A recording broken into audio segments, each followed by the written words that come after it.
तो जीवन क्या है?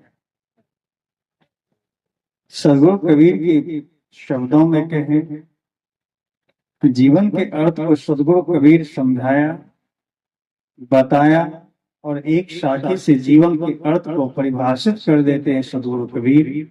और कहते हैं जीवन कितने दिनों का है, कब तक है, जीवन कब तक चलने वाला है। सदगुरु कबीर कहते हैं पलक पलक की गम नहीं, पलक पलक की ठोर। सदगुरु कबीर जिस जीवन को हम सब लोग लंबा समझते हैं, कोई 100 वर्ष की उम्र की कामना लेकर के जीता है, कोई 60 वर्ष की जीता है, और कोई जीवन पर्यंत सोचता है कि हम जीवित रहे, मरने की तो बात ही नहीं सोचता।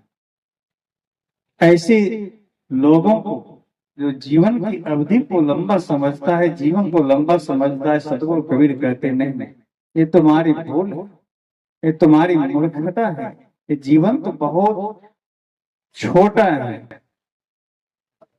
क्षणभंगुर है, गिर जाने वाला है, मिट जाने वाला है। जीवन कितने दिनों का है? तो सदगुरु कबीर कहते हैं पलक पलक की गम नहीं, पलक पलक की ठोर।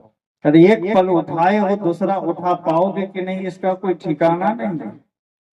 एक कदम बढ़ाए हो दूसरा बढ़ा पाओगे कि नहीं, इसका कोई ठिकाना नहीं है। इतना छोटा हम सबका जीवन है। फिर भी इस जीवन में हम अहंकार करते हैं, इस जीवन में हम न जाने कितने घमंड में जीते हैं। कोई धन का घमंड करके जीता है, कोई बल का घमंड में जीता है, कोई पद का घमंड में जीता है, कोई अन्य तरह तरह के घमंडों में जीवन को जी करके ऐसा बना लेता है, लगता है कि आजीवन इस धरती पर रहने आया। सदगुरु कबीर कहते तुम्हारी भूल है। उसी पंक्ति को परिभाषित सदगुरु अभिलाष साहब जी की पद जो अभी सुने, मन में संभल के देखो 2 दिन की जिंदगी। सदगुरु इशारा करते हैं मन में संभल के देखो, मन में झांको, विचारो, ये जिंदगी कब तक की? 2 दिन। 2 दिन भी बहुत ज्यादा हो। सदगुरु कबीर 2 दिन की भी बात नहीं करता।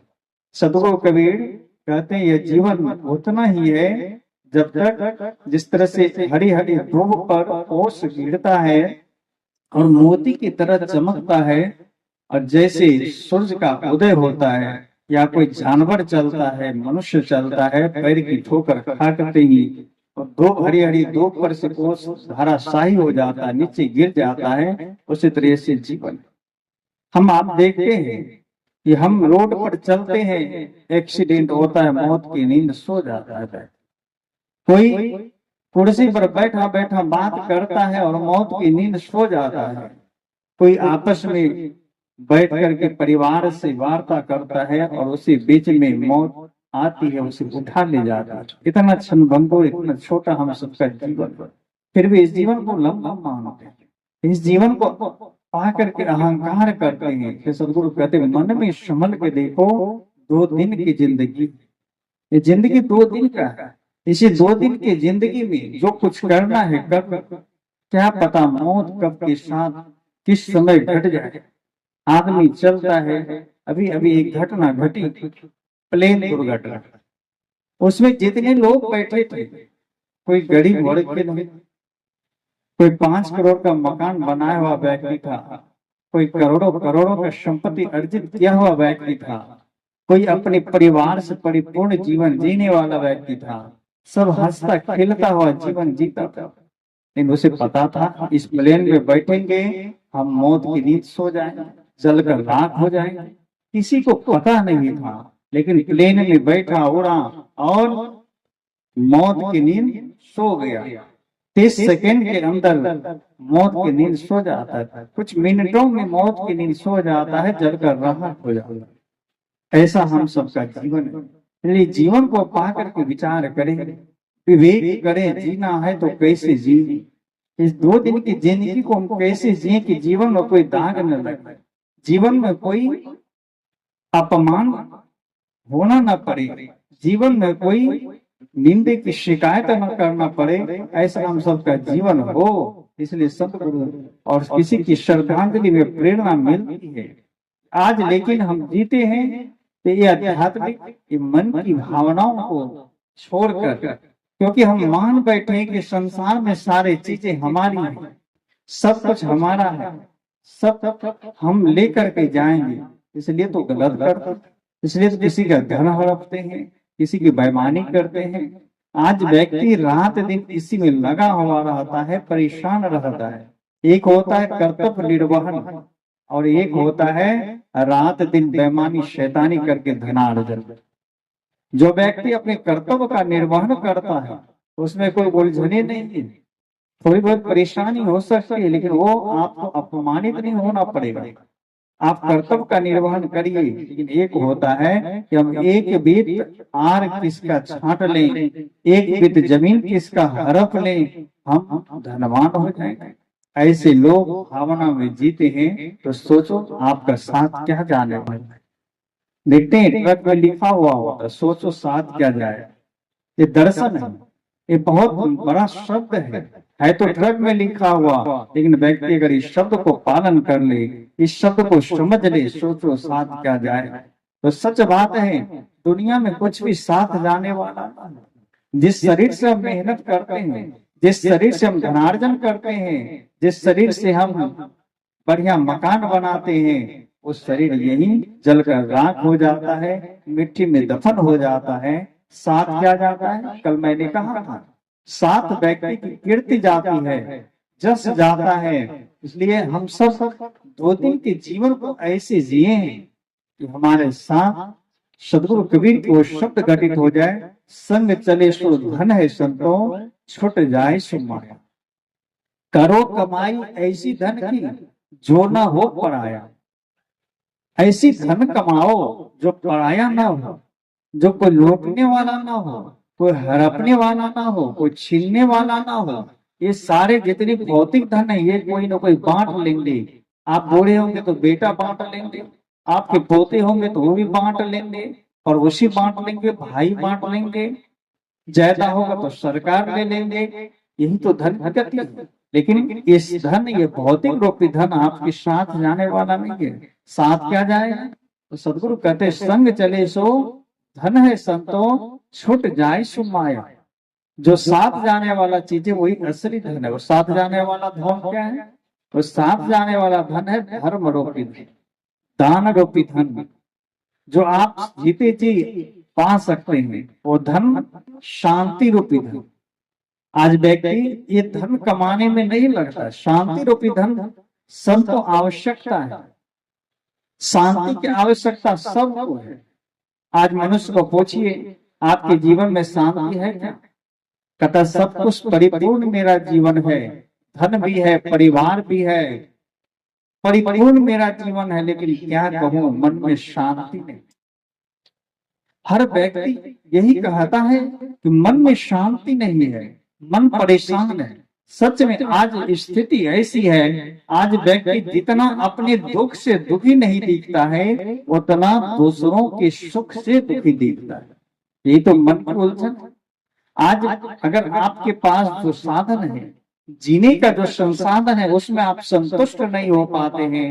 अगर बड़ी बगल में अच्छा भवन वाले व्यक्ति है, अच्छी गाड़ी वाला व्यक्ति है, तो आपका मन रात दिन उसी में उलझा रहता है। इसके पास इतना बढ़िया मकान हो कैसे गई, इसके पास इतनी बड़ी गाड़ियां हो कैसे गई। रात दिन उसके सुख को देख करके आपका मन खिन्न रहता है, उलझा हुआ रहता है। यही तो सबसे बड़ा दुख है। आपके पास जो दुख है उनका आप प्रयास नहीं करते दुख मिट जाए। आपके पास जो कुछ है उसमें सुख से जीने का प्रयास नहीं करते हैं, लेकिन दूसरों के सुख को देख करके रात दिन आप दुखी रहते हैं, तो जीवन में सबसे बड़ा दुखी है। इसी मन की ग्रंथि को मिटाने के लिए सत्संग की आवश्यकता है। इसी मन की ग्रंथि को, इसी मन की उलझनों को समाप्त करने के लिए ध्यान की आवश्यकता है। संग चले सो धन है संतों, वो धन साथ जाने वाला है तो शांति रूपी धन। एक बूढ़ा व्यक्ति से लोगों ने कहा, बाबा आपके पास शांति है कि नहीं। बूढ़ा ने कहा, हाँ मेरे पास शांति है। और वहां बगल में कई लोग बैठे थे, वो कई लोग कहते हैं मेरे पास भी शांति है। तो संत ने पूछा कौन सा शांति है। कहा मेरे पास अच्छा मकान है, परिवार है, उसमें मैं शांति से जीता हूँ। दूसरा व्यक्ति ने कहा मैं रात दिन ध्यान साधना करता हूँ, शांति से जीता हूँ।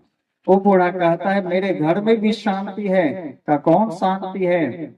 का मेरी पोती का नाम शांति। क्या का बूढ़ा? का मेरे पोती का नाम शांति है। संत ने कहा है पोती का नाम शांति रख देने से तुम शांति रूपी धन अर्जित नहीं कर सकोगे। पोती का नाम शांति रख देने से तुम शांति का अनुभव नहीं कर पाओगे। शांति के अनुभव के लिए साधना चाहिए, शांति पाने के लिए ध्यान चाहिए, सत्संग चाहिए, भजन चाहिए, सेवा चाहिए। और यही धन है जो छूटने वाला नहीं है। इसलिए व्यक्ति को ये धन अर्जन के लिए प्रयास करना चाहिए, क्योंकि जीवन, मैंने कहा जीवन बहुत छोटा है। जीवन कैसे, कितने दिनों का? सदगुरु कबीर के शब्दों में तो सुने और सदगुरु देव की वाणी में सुनिए। तो सदगुरु देव जी कहा करते थे बाहर शरीर है और भीतर आत्मा है, इसी का नाम जीवन है। जिस दिन शरीर से आत्मा निकल गया, जीवन जीवन नहीं रह जाता, ये जीवन समाप्त हो जाता है। जब तक इस शरीर में आत्मा है तब तक ही कोई दादा कहने वाला होता है। जब तक इस शरीर में आत्मा है तब तक ही कोई पिता कहने वाला होता है, माँ कहने वाला होता है, चाची कहने वाला होता है। रिश्तेदारों में जो जो रिश्ते में लगता है वो उस नाम से संबोधित करने वाला होता है। और जैसे इस शरीर से चेतन आत्मा निकला तो कोई दादा कहता है क्या? जब दादा के शरीर से चेतन आत्मा निकल गया तो वो शब्द परिवर्तित हो जाता है। जिसको हम दादा कहते थे वहां हम कहते हैं दादाजी की लाश। ये शरीर लाश हो जाता है, मुर्दा हो जाता है। जीवन का अर्थ बदल गया क्या? इसलिए संत ने कहा अर्थी उठने से पहले जीवन के अर्थ को समझो। अर्थी उठने से पहले जो व्यक्ति जीवन के अर्थ को समझ लेता है, अर्थी उठने से पहले जो व्यक्ति जीवन के अर्थ को समझ कर जीता है वही महान होता है। ये जीवन सदगुरुदेव के शब्दों में क्या सुने कि बाहर शरीर है और भीतर आत्मा है, इसी के नाम जीवन है और इसी को जीवन कहते हैं। जिस दिन शरीर से आत्मा निकल गया ये जीवन मुर्दा हो जाता है, मरण में परिवर्तित हो जाता है, मृत्यु में परिवर्तित हो जाता है, शरीर नाश हो जाता है। इसलिए जब तक शरीर में चेतन आत्मा है, जब तक शरीर में श्वासें चल रही है, तब तक हम शुभ कर्म करें, तब तक हम दान करें, सेवा करें, भक्ति करें, उपकार करें। यही आपकी पूंजी है, यही आपकी संबल बनेगा। नहीं तो बाहर के जितने संबल है सब छूट जाने वाला है। अगर बक्सा में आप तिजोरी में सोने चांदी बंद करके रखे हो, रुपये पैसे बंद करके रखे हो, आपकी शरीर लड़खड़ाने वक्त ही परिवार के लोग सोचते हैं तिजोरी खुले हम इसको ले लें, लेकिन फिर भी अगर आपके कमर में चाबी है डर से कोई छीनेगा नहीं, कोई लौटेगा नहीं। सब इंतजार करेगा कि कब ये सांस रुके, तिजोरी की चाबी मुझे मिले, चाहे बेटा हो पता हो, करता है नहीं। आजकल सेवा भी लोग धन के लालच में करते हैं। बेटा पोता हो, बहुत ऐसे लोग हैं निस्वार्थ सेवा करते हैं, चलो माता पिता सास ससुर कुछ देना दे, मेरा कर्तव्य है सेवा करना। लेकिन बहुत बेटा पोतो इसी इंतजार में रहता है कि कब बूढ़ा बूढ़ी मरेगी, संपत्ति के मालिक हम हो जाए, रहता है कि नहीं? इसलिए सेवा करता है। एक कहानी है, एक जगह एक बूढ़ा व्यक्ति था, उसका सेवा नहीं होता था। वो चला गया सत्संग में, संत की वाणी को सुना और दुख सुनाया कि क्या कहूं बाबा, बहुत तकलीफ में जीता हूं। कहा क्या तकलीफ है? कहा मेरे पास बढ़िया मकान है, बढ़िया जमीन जायदाद है, लेकिन सेवा करने वाला कोई नहीं है। संत ने एक जोखिम बताया, कहा देखो सेवा चाहते हो तो कुछ धन जमा कर लो, बुढ़ापा में काम आएगा। कहा कैसे करो? कहा एक एक पेटी खरीदो और उसमें एक एक सिक्के रोज डालो, और सिक्के की आवाज सुन सुन के तुम्हारे बेटा पोतो सोचेंगे कि बक्से में बहुत भरा पड़ा है रुपया पैसे, और उसी लोभ से सेवा करेगा। सच में ये बात सही हुआ। जब बूढ़ा धन उस बक्से में जमा करने लगा, जो भी कहीं से आवे खुदरा पैसा उसमें डालते जाए, डालते जाए, डालते जाए, 2 4 10 20 20 बीत गए। बुढ़ापा आ गई, शरीर लड़खड़ा गया। अब पुतौह सोचता है बूढ़ा बहुत दिन से इस बक्सा को जोगा के रखा, जरूर इसमें लाखों रुपये हो। बूढ़ा देखने किसी को नहीं देता था, सिर्फ कोई ना हो आसपास कहीं हो तो रुपये गिरा देता, तो उसमें झंझनाहट होती थी, लोग समझते थे इसमें बहुत पैसे डाल रहा, तो एक एक सिक्का डालता था। परिणाम ये हुआ जो पहले सेवा नहीं करती थी वो अब शाम में आती है बहू, तेल भी लगाती है, पैर भी दबाती है, हाल चाल भी जानती है, सुख दुख भी जानती है। 2-3 बोतली है, एक को देख करके दूसरा भी करने लगी। लगता है मरेगा तो बुढ़वा उसी को दे देगा मरने से पहले चाबी, इसमें तो बहुत पैसा हो। अब एक बोतली शुरू करती सेवा, दूसरा भी करने लगती। तो धन के लालच में भी सेवा लोग करते हैं, धन आवश्यक है। ये धन साथ चला जाएगा ये आवश्यकता नहीं, धन यही छूट जाने वाला। ये सदगुरु देव जी क्या कहते हैं, बाहर शरीर और भीतर आत्मा। शरीर के लिए जीने के लिए धन की आवश्यकता है। अगर धन न होगा तो शरीर पर कपड़े न पहनो, धन न होगा तो बढ़िया घर न बना पाओगे, दवाई औषध न ले पाओगे। ये तो बाहर धन है शरीर को जीने के लिए, लेकिन आत्मा के लिए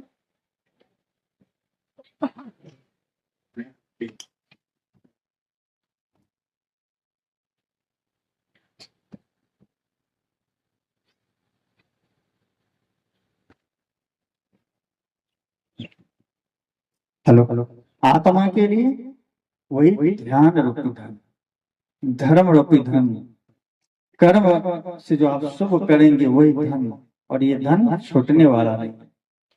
मैं अपने समय का अतिक्रमण किया हूँ, मैं आज तक किसी मंच पर 1 सेकेंड भी बांधा हुआ समय से आगे नहीं बढ़ता हूँ। यहाँ मैं 3 मिनट आगे बढ़ चुका हूँ, इसलिए मैं चाहूंगा संचालक जी से आप आए मंच पर। 15 मिनट का आपने समय बांधा था, मैं 3 मिनट ज्यादा बोल चुका हूँ। ये मेरे लिए खुद के लिए शोभा की बात नहीं है। इस समय जो निर्धारित होता है मैं समय का पालन करता हूँ, संचालक जी है मेरे, पहले ही समय का ध्यान देना चाहिए, कितना दें कितना ना दें।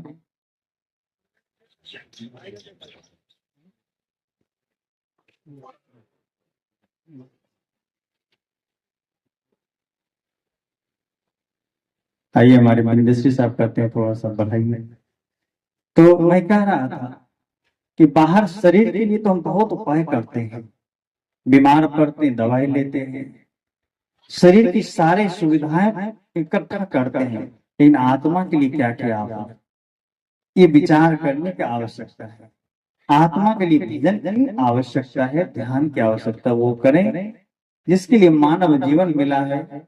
ये मानव तन मिला है, ये मानव जीवन फिर मिलेगा कि नहीं इसका कोई ठिकाना नहीं है। श्रद्धांजलि या निर्देश कर रहा है, संत गुरुजन ये निर्देश कर रहे हैं कि आप अपने जीवन को ऐसा बनाओ कि आप मर जाएं, संसार से चले जाएं, लोग आपको याद करें। शायर ने कहा जिंदगी ऐसी बना जिंदा रहे दिल साज तो, जिंदगी ऐसी बना जिंदा रहे दिल साज तो न हो दुनिया में तो दुनिया को आए याद।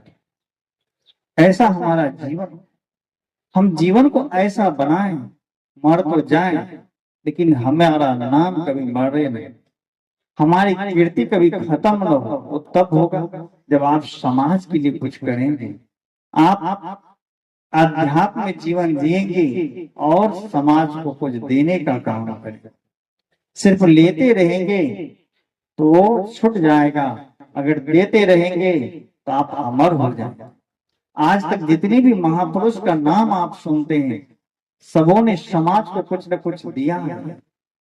कोई समाज देश के लिए जीवन को नश्वर कर दिया, कोई ज्ञान बांटा, कोई धन बांटा, कुछ न कुछ किसी न किसी रूप में दिया है। हम सब भी कुछ न कुछ समाज को दें। कुछ साहब जी आ रहे मंच पर, एक बार सभी लोग खड़े होकर जय घोष करें, बोलिए सदगुरुदेव की, सदगुरुदेव की, सदगुरुदेव की, सदगुरुदेव की जय, सदगुरुदेव की जय, सदगुरु कबीर साहिब की जय। बैठिए सब। मैंने अपनी बात शुरू की थी, मन में संभल के देखो, 2 दिन की जिंदगी है, 2 दिन की जिंदगी में मत दाग तो लगाना, चलना संभल संभल की माया नगर है। बहुत मार्ग भजन को सुने, सदगुरु कबीर की वाणी को सुने हैं। ये सदगुरु कबीर जो निर्देश किया कि जीवन बहुत छोटे दिनों का है, क्षण भंगुर है, कम दिनों का है, कम दिनों का क्षण भर का है, क्योंकि इस शरीर से चेतन आत्मा को निकलते हुए कोई देरी लगता है क्या? कोई देख भी नहीं पाता कि इस तरफ से पंछी उड़ गया। सदगुरु कबीर कहते हैं, 10 द्वारे का पिंजरा, तामे पंछी मौन, और रहवे को अचरज भयो जहां चंबो। ये शरीर 10 द्वार का है, पिंजरा है। बाहर के पिंजरे में किसी पक्षी को डालते हो तो उसको कैद करने के लिए बाहर से जंजीर लगाना पड़ता है, लेकिन शरीर जो पिंजरा जो है इसका 10 द्वार खुला हुआ है। किस द्वार से, किस दरवाजा से पंछी निकल जाएगा, उड़ जाएगा, इसका कोई ठिकाना नहीं है। 10 दरवाजा खुला हुआ है, इसलिए खुले दरवाजा में कितने दिन की आशा करते हो, कितने दिन जीने की आशा करते हो। इसलिए जब तक शरीर में चेतन आत्मा है, अपनी कर्मों से, अपने कीर्ति से समाज को आलोकित कर लो, समाज को कुछ दे करके चले जाओ, ताकि तुम्हारा भी कोई नाम लेने वाला हो। इसलिए मैंने थोड़ा सा निवेदन किया, मन में संभल के देखो, 2 दिन की जिंदगी है। जो व्यक्ति विचार करके देख लेगा जिंदगी, जीवन कितने दिनों का है, तो आपके अंदर से ये भाव, ये शुभ कर्म की भावना जागृत होगी, और आप शुभ कर्म करके अच्छी भावनाओं लेकर के जी करके जीवन को अमर बना सकते हो। इन्हीं संकल्प